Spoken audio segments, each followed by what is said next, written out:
Some things aren't hard to let go of because they're useful or beautiful or even rare. They're hard to let go of because they meant something.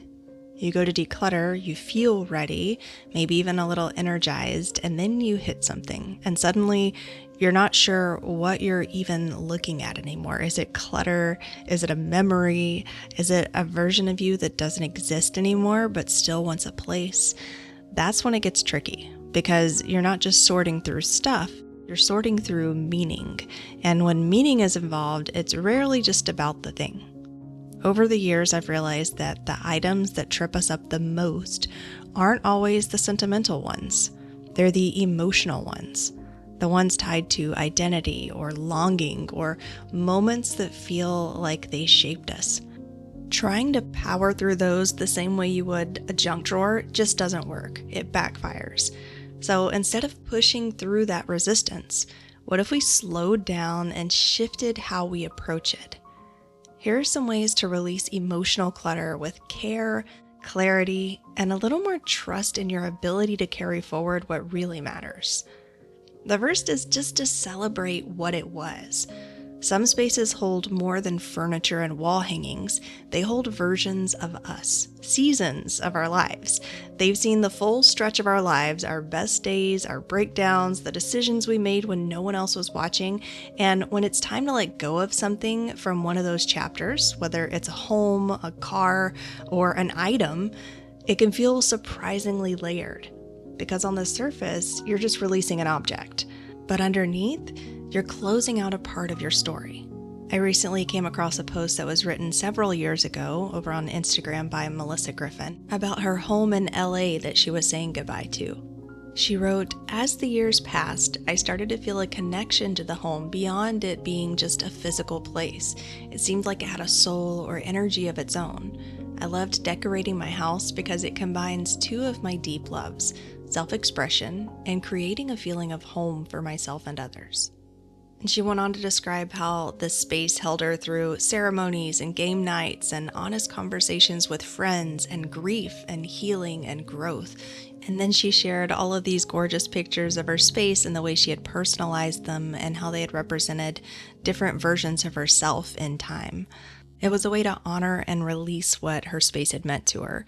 And so when I read these words, I felt that quiet click of recognition because I've lived in spaces like that too. Spaces that felt more like a friend than a building because of the experiences that I had had there. Spaces that I had cleaned or rearranged and kind of infused a bit of myself into. And I share all of this because when you're releasing a home or anything attached to your space, it can be incredibly powerful to pause long enough to say thank you and express gratitude and just celebrate what was there. Not because the stuff needs it, but because maybe you do. Maybe you set the table one last time with your grandma's old china dishes before you sell them to an antique collector. Or sort through the stuffies with your now grown kid to share hilarious memories of the things that poor teddy bear had to go through. All of these little rituals and experiences can not only put a little bit of a salve on what could otherwise be maybe a painful experience of letting go, but it can actually help to extend those memories longer and give you some new positive, gratitude-wrapped memories of the letting go process. Number 2 is to digitize or downsize. There's this kind of mental and emotional drag that can happen when things lived shoved away in boxes for years. Things that meant something or aren't actively a part of your life anymore, but are holding up this mental and emotional space. A lot of people feel like they have to make this hard call of keep it or toss it, but there's this whole in-between space that can be softer and more sustainable. This space where the memory still gets honored, just in a way that doesn't take up so much room.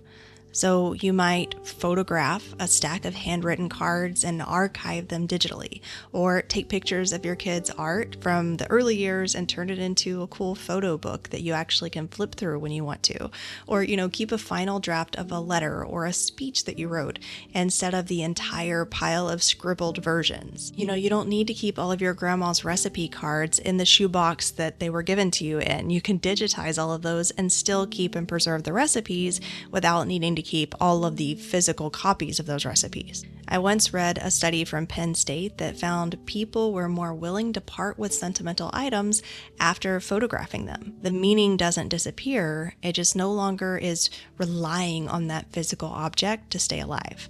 You can still keep what matters, but you don't have to keep all of its original form to be connected to it. And maybe that's the shift. You're not discarding, you're distilling.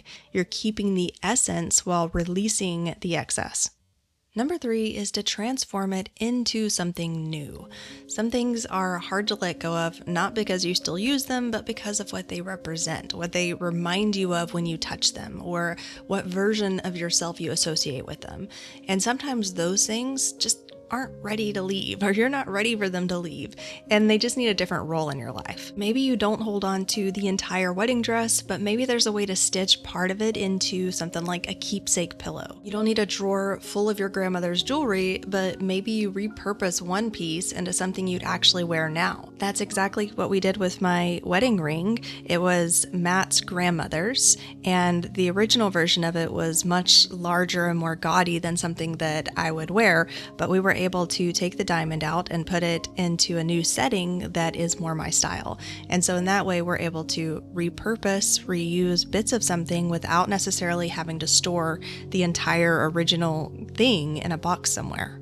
And honestly, it's kind of interesting because when I hear stories from people who have found creative ways to integrate something old into their current life, it almost always carries a deeper meaning than it did in its original form. One woman I spoke with was helping to clear out her mom's home after decades of accumulated just-in-case items, and instead of trying to keep it all, she selected a handful of just trinkets and keepsakes and plates and things and made this mosaic flower pot with her daughter. Sometimes the things we've packed away have more life in them than we realize, not in their original state necessarily, but in what they could become if we gave them a second chance to be visible.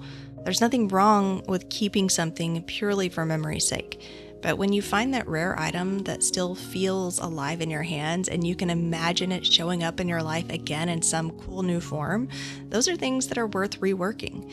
Number 4 is to create a memory capsule. So when you're dealing with emotional clutter, there are always going to be a few things that you just want to keep. Maybe not always, but for many of us, there are going to be a few things that you just want to keep. That's where memory capsules come in. We use these in our house, and they've made the process so much easier. Each person has one box. We call them memory boxes.